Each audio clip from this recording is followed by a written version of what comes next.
Guys, welcome back to our channel. Today I'll be showing you how to create a new Google account on a laptop.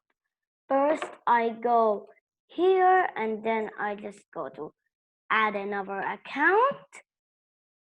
Then I just go to use other account, create an account for myself, and then you just do what you should. I'm just and then your last name, and then your username. You want to be called at gmail.com, and you can only use letters, numbers, and periods. Then you have to make your own password and then confirm it. Yeah, so we will just pause the video so you cannot see the password.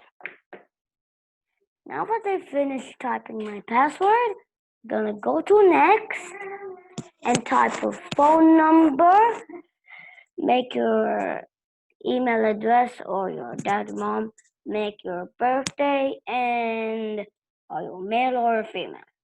So let me do that.